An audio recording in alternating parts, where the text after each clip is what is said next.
Welcome back to this next video in which we are discussing haemostasis. In this next video, what we're going to start talking about is thrombosis, which is pathological blood clots. Okay, so we have talked about physiological blood clots. We have talked about the process by which the blood can coagulate, turn from being a liquid to being a solid in the physiological situation, i.e. where you actually have a hole in the side of your blood vessel and you want the blood to turn from being a liquid to being a solid to form a hemostatic plug that will plug in that hole and prevent further hemorrhage. Okay, however, the same pathways can be activated inappropriately in pathological situations, i.e. they can be activated in a perfectly intact blood vessel, a blood vessel that does not have a hole in the side of it.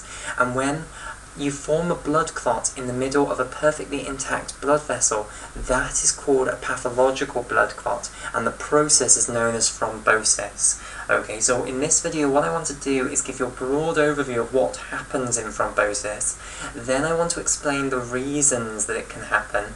Then I want to talk about the extreme consequences that can occur because of thrombosis, and then we'll talk about the endogenous mechanisms that the body has to try and prevent thrombosis from occurring, to try and prevent the coagulation process being activated inappropriately. Okay, so let's start off with a broad overview of what occurs in thrombosis. So in thrombosis, we're going to have a perfectly intact blood vessel. So this tube here is going to represent my perfectly intact blood vessel. And I'll just give the walls a certain thickness rather than having them just represented by a line. I'll give them a thickness here. So let's say this is my perfectly intact blood vessel. And the vessel wall is fine. It's not got a hole in the side of it. So the coagulation process should not be being initiated in the middle of this blood vessel. However, let's say now that it is going to be initiated. So what's going to actually happen? Well, to initiate the coagulation process, what it all starts off with is platelets becoming activated. Okay, so for one reason or another, and we will discuss reasons in just a moment, but for now just take this as the starting point, platelets are going to become activated inappropriately, and we will come to the reasons that platelets can be activated inappropriately. So the starting point then for thrombosis is that platelets are going to be activated inappropriately in the middle of this perfectly intact blood vessel. Okay, so what you're now going to start getting then is platelets in here becoming activated, and of course when they become activated they change their behaviour hugely. We know that they release a huge number of molecules, they change their glycoprotein 2b/3a receptors in order that those can now actually bind to fibrinogen, and this allows platelets to cross-link to form a platelet plug. And they're also going to change their cell membranes so that the intrinsic coagulation cascade can begin to occur on the surface of them. Okay, right, so let's draw this. So these orange dots then, these will represent the platelets, and they're all going to start aggregating together here to form a platelet plug, like so.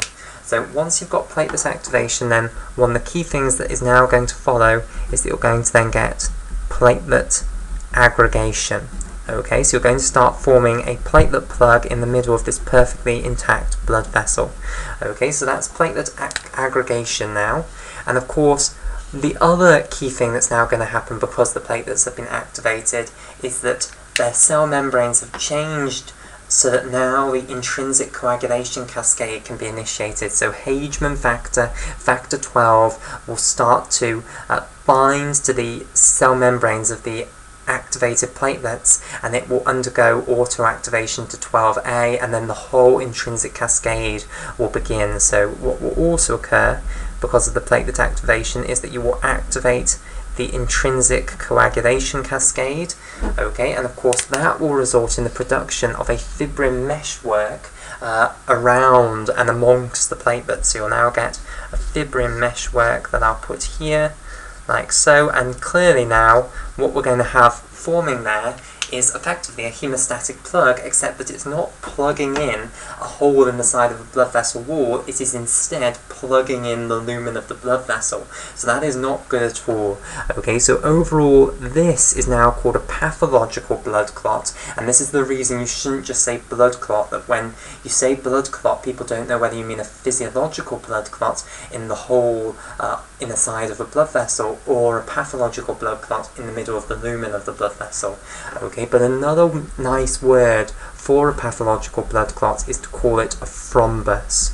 Okay, so a thrombus is the name for a pathological blood clot, one of these blood clots that is in the middle of a blood vessel.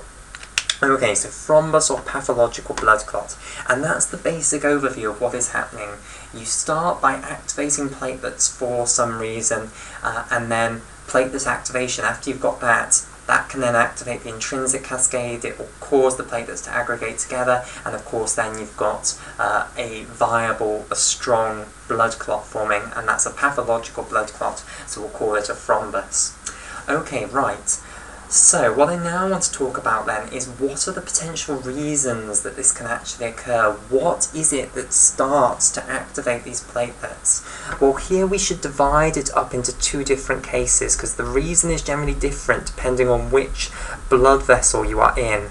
Okay, so if thrombosis occurs in arteries, the cause is generally different to if it occurs in veins. Okay, so we'll divide thrombosis into these two major types: arterial thrombosis, which is when thrombosis is occurring inside an arterial blood vessel, and venous thrombosis, which is where the thrombosis is occurring inside of a venous blood vessel. Okay, and the reasons for arterial thrombosis and venous thrombosis vary. Okay, so arterial thrombosis, when thrombosis occurs in an arterial blood vessel, the reason is generally that the blood vessel is not healthy at all. Okay, the reason is generally atherosclerosis. Okay, so atherosclerosis is a disease of the blood vessel wall. It causes these plaques to develop in the blood vessel wall, and this hugely disturbs the endothelium. So if I just draw an atherosclerotic plaque here, so let's say this is my blood vessel, what you'll end up with is a plaque like so in your blood vessel wall. So here is the atherosclerotic plaque here, and it hugely disturbs the endothelium here.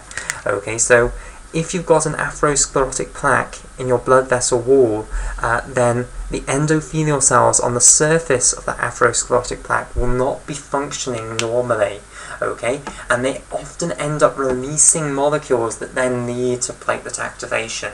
So normal endothelial cells that are lining perfectly healthy blood vessels, these are doing their job very well. They are making sure that the platelets do not see anything that will cause them to activate. When you've got these when you've got these endothelial cells on the surface of an atherosclerotic plaque, those endothelial cells are very, very ill, so they start releasing molecules that would lead to the activation of platelets, such as von Willebrand factor. Okay, and that's why you can then end up getting platelets activating over the surface of where you've got an atherosclerotic plaque. So generally the reason for thrombosis in an arterial setting is that you've got an atherosclerotic plaque inside that arterial blood vessel. That causes the endothelial cells to be very, very ill. Indeed, the endothelial cells being very, very ill is part of the atherosclerosis pathogenesis, and they start then releasing molecules that would activate platelets, because they believe that, you know, there has been damage to the blood vessel. It's as though there's a hole in the side of the blood vessel. It's as though they've been physically damaged by having this atherosclerotic plaque. Okay, so that's generally the cause of thrombosis in arterial blood vessels. In venous blood vessels, it's generally caused by stasis. Okay, so what does stasis mean? Stasis means the blood stopping moving, the blood being stationary. Okay, so if you are sat down or laid down for too long without moving, blood can end up stopping moving in your venous blood vessels. Okay, it can become stationary, particularly in the veins in your legs. Okay, and when blood becomes stationary, platelets believe that there is something wrong, and it generally ends up activating the platelets. So stationary blood can cause platelets to activate, and therefore you can end up with thrombi being formed in venous blood vessels. And this, by the way, is the reason that when people are admitted to hospital, we generally put them on thrombosis prophylaxis, drugs that will prevent thrombosis occurring in their veins. The reason is that if they're going to be staying in hospital, they're generally going to be laid in a bed and they're not going to be moving anywhere. Okay, and they are therefore at risk of blood becoming stationary, particularly in the veins in the legs, and then producing thrombi. And thrombi are extremely dangerous for reasons that I will now explain. Okay, so those are the causes of thrombosis. What are then the consequences? Well, the extreme consequences of it are, of course, the major two: myocardial infarction and stroke. So let's begin with how arterial thrombosis can lead to those. Okay, so if we have an arterial thrombosis, if we have thrombosis occurring in an artery, if it occurs in certain arteries, if it occurs in the coronary arteries of the heart or the arteries in the brain, then what can actually happen is it can obstruct blood flow to those vital organs. So it can obstruct blood flow to a portion of the heart, and it can obstruct blood flow to a portion of the brain. Now, the heart and the brain are not very good at surviving without blood flow to them. Okay, they need oxygen and they need glucose, and they are working very hard continuously. Okay, so they don't survive very long if you cut off their blood supply. So what can happen if the thrombus isn't moved, if the blood supply is cut off for long enough, is that portions of the heart and portions of the brain can end up dying. And when portions of the heart die because of lack of blood flow, it's known as an MI or a heart attack. So MI stands for myocardial, just meaning pertaining to the myocardium, which is the heart, the muscle of the heart. And then infarction means dying because of lack of blood supply. Okay, so in a heart attack, part of the heart will die because of lack of blood supply. Okay, and clearly if thrombosis occurs in the coronary arteries, this can lead to myocardial infarction of the portion of heart that that blood vessel supplied. In addition, you can also get to the equivalent occurring in the brain. So when a blood vessel to the brain is blocked by an arterial thrombus, that's going to lead to the portion of the brain that's supplied by that blood vessel not getting any blood, and when that occurs, and that leads to that portion dying potentially, and when that occurs, it's called a stroke, or a CVA, which stands for cerebrovascular accident. Okay, so cerebrovascular accident is the fancy name for a stroke. Now, of course, the effect of a stroke will depend on which portion of the brain is actually dying, because all the different portions of the brain perform different roles. So the actual effect that the stroke will have on a person varies depending on which actual area of the brain is dying. Okay, so these are extremely severe consequences then of arterial thrombosis. Venous thrombosis can again have these severe consequences. Now you might ask, well, if it's just in a vein down in your leg, how can it be affecting your heart or your brain? Well, the thing is that what can end up happening is the thrombus can end up either dislodging from the site that it was actually produced, or it can end up chucking large portions off. So what can happen is a great big lump of this thrombus might break off. And when that occurs, that is known as an embolus. So a portion of a thrombus that has broken off, that's called an embolus. Specifically, an embolus just means some sort of body moving around the bloodstream. This will be called a thromboembolus because it's a portion of a thrombus. So it can lead to thromboemboli being produced. And these thromboemboli, they can whiz off up the bloodstream, and they can end up going down coronary arteries or arteries in the brain, and then they might end up going into a blood vessel that's small enough for them to actually block that blood vessel. So they can go off and block blood vessels that are far, far away. And of course, if that's some important blood vessel in the heart or some important blood vessel in the brain, then that will lead to heart attack and stroke, respectively. Okay, so these are the severe consequences of arterial and venous thrombosis. Okay, right. So now that I have scared you with the prospect that thrombosis can actually occur, let's have a look at the mechanisms that the body has to actually protect itself from this, because the body has mechanisms to try and prevent the hemostatic pathways being activated, the coagulation pathways being activated inappropriately. Okay, so these will be called the endogenous okay, meaning that they are they're part of the body's systems, okay, rather than being some exogenous drug that we've applied. The endogenous anticoagulant mechanisms. Okay, now there are lots of these endogenous anticoagulant mechanisms. I'm not going to go through all of them. I'm going to go through the ones that are very relevant, and in particular I'm going to go through, well, I'm only actually going to go through two. There are lots more that you can look into if you like.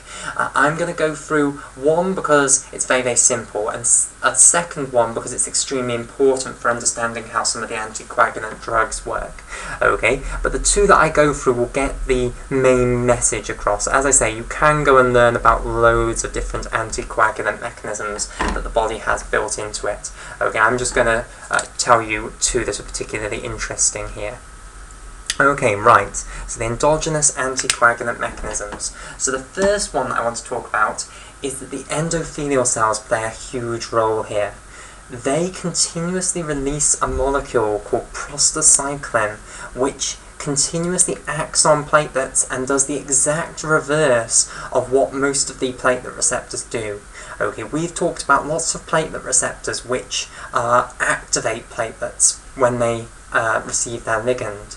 From prostacyclin, also called PGI2, prostaglandin I2, it will act on platelets and promote inactivation. It will do the exact opposite. It will stop them from activating. Okay, so let me just draw a picture of this then. So let's say we have a nice endothelial cell here. Okay, one of the molecules that endothelial cells are releasing all the time is PGI2, standing for prostaglandin I2. However, there's a more common name that's used for prostaglandin I2, which is prostacyclin. So you can call it prostaglandin I2 or prostacyclin. Usually people write PGI2 but then call it prostacyclin. Okay, so endothelial cells are all the time releasing prostacyclin, and what does prostacyclin do? Well, it continuously acts on platelets, so let's have a platelet here. So the prostacyclin is going to go and act on platelets, and it promotes inactivation. So it is a message saying do not activate, stay inactive. Okay, so this is promoting inactivation, so it's making the chance that the platelet will actually undergo the behavioural changes of activation less. Okay, so of course that is absolutely a key mechanism for trying to prevent thrombosis, because the starting point for thrombosis is that for some reason the platelets end up becoming activated inappropriately. Here is a message that is continuously being released by healthy endothelial cells saying do not activate, everything is fine here, stay inactive and do not form a thrombus. Okay, so there is one extremely important endogenous anticoagulant mechanism. Okay, I'm going to show you a second one because it's extremely important for understanding how certain anticoagulant drugs work later on. Okay, so the second mechanism involves something called antithrombin 3, which is produced by the liver. Okay, so I'm going to introduce you to another molecule called antithrombin 3. Now for short, antithrombin 3 is often denoted by AT and then dash with a 3, like so. Okay, so this is a molecule that is released by liver cells, so it's produced in the liver like all of the coagulation factors, and it's put into the circulatory system. Now, it has the ability to inactivate thrombin and also activated factor 10, and therefore it's extremely powerful in turning off the intrinsic and extrinsic coagulation cascades and stopping them from producing fibrin meshworks from fibrinogen. However, in order to work, the antithrombin 3 really needs to bind to another molecule first. Okay, and the molecule it needs to bind to is heparan sulfate. Now let me just explain something here. So endothelial cells are really important here again. Healthy endothelial cells that are functioning properly are again really important here. So we've got an endothelial cell here. So this is the apical surface of an endothelial cell that is facing the lumen of the blood vessel here. Now all over the apical surface of an endothelial cell, the cell membrane is not simple. It's not a beautiful just mosaic of phospholipids. Instead, it's incredibly complicated. On top of the surface of the phospholipids, you have loads of other things attached, okay, and all over, sprawled all over the apical surface of an endothelial cell, you are going to have a special type of carbohydrate molecule known as heparan sulfate. So sprawled all over, shown in green here, okay, connected all over the place to integral membrane proteins that are in the cell membrane. You're going to have these carbohydrate fibers that are known as heparan sulfate.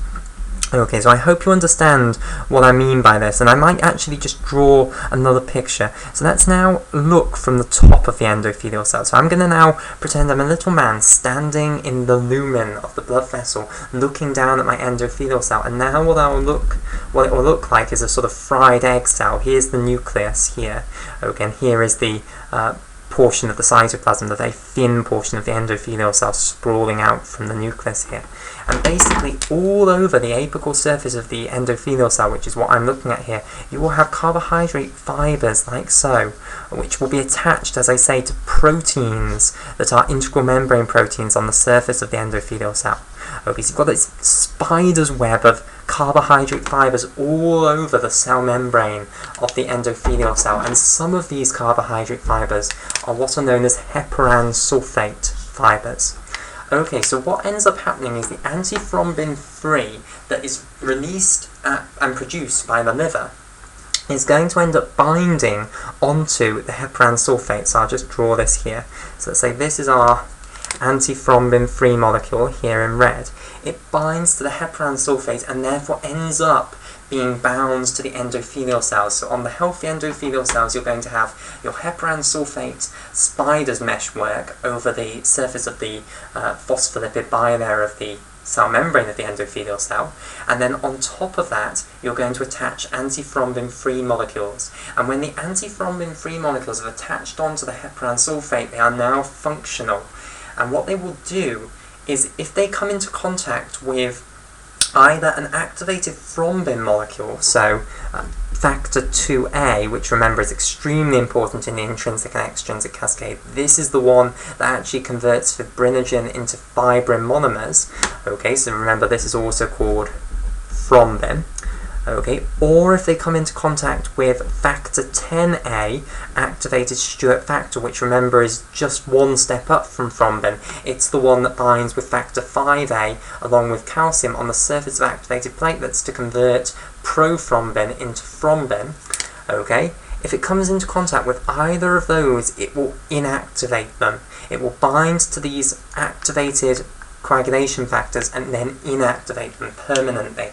Okay, so the antithrombin 3 therefore has the capacity to continuously stop any of these activated coagulation factors. So if you have got some of these activated coagulation factors which could therefore be activating the conversion of fibrinogen into fibrin meshes, you can now inactivate them before it gets out of control, basically. Okay, so this is a way of blocking the intrinsic and extrinsic coagulation cascade and preventing the formation of fibrin meshworks. And as I say, this will be occurring on healthy endothelial cells. So healthy endothelial cells will have this beautiful layer of heparan sulfate all over the place, and antithrombin 3 molecules from the liver can then end up binding on top of that, and then will be functional. And do note that antithrombin 3 really, it's not functional until it has bound to the heparan sulfate. It can function on its own without having bound to the heparan sulfate, but it's something like its rate of actually binding and inhibiting these molecules is increased by thousands of fold when it actually binds the heparan sulfate. So really it's not functional until it has bound to the heparan sulfate, and then it can inhibit thrombin and also factor 10A, and therefore shut down any activated intrinsic and extrinsic coagulation cascade coagulation factors, and therefore hopefully stop fibrinogen being converted into fibrin meshes, which is of course an extremely important part of the coagulation process. So this is another important anticoagulant mechanism that we have operating inside of our body to try and prevent inappropriate activation of the coagulation pathways, to try and prevent thrombosis. Okay, right, so we'll have a break here, and in the next video what we'll talk about is fibrinolysis, which is the process of actually breaking down a blood clot. So if you've got a physiological blood clot, we don't want it to stay there forever. We do need to gradually degrade it and repair the hole in the side of the blood vessel. Okay, so we'll talk about fibrinolysis, the breakdown of the blood clot in that circumstance. In addition, if we do end up with pathological blood clots occurring, we need to be able to break those down as well, so fibrinolysis is going to be important for that. So in the next video we'll move on to fibrinolysis.